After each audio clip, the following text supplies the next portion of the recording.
പനിയൊക്കെ മാറിങ്ങാണ്ട് കുറേയൊക്കെ റെഡി ആയിങ്ങാണ്ട് വരുന്നുണ്ട് കേട്ടോ. എന്നാലും മരുന്നും ഗുളികയും നിർത്താൻ മാത്രമൊന്നും ആയിട്ടില്ല, അതൊക്കെ ഉണ്ട്. ഇഞ്ചത് കുറേ കുറവുണ്ട്. നൂനാണ് പിന്നെയും കുറച്ചും കൂടിയൊക്കെ ഒരു ചുമയൊക്കെ ഇങ്ങനെ നിൽക്കണം കേട്ടോ.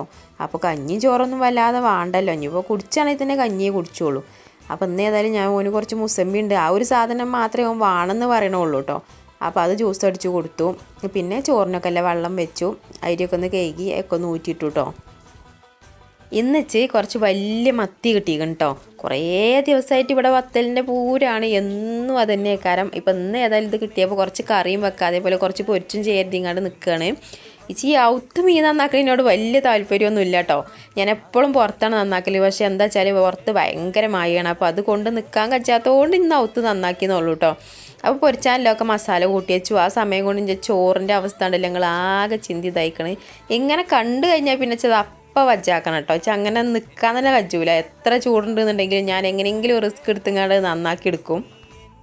കറിക്കില്ല തേങ്ങയൊക്കെ ഒന്ന് പൊട്ടിച്ചു തുടങ്ങി. പണ്ടൊക്കെ തേങ്ങ പൊട്ടിച്ചാൽ ഭയങ്കര പേടിയാണ് കേട്ടോ. കുറേ നേരം നിന്നിട്ട് ഇപ്പോഴും പേടി തന്നെയാണ്. അത് പൊട്ടുമ്പോൾ ഒരു നെട്ടൽ വരാണ്ട് കേട്ടോ. ഏതായാലും കറിയൊക്കെ അവിടെ സെറ്റായിക്കണ്. മീൻ പൊരിച്ചാലത് പൊരിച്ചും ചെയ്തു. പനിഞ്ഞൊക്കെ ഉണ്ടല്ലോ, നല്ല പനിഞ്ഞില്ല മീനാണ് കേട്ടോ.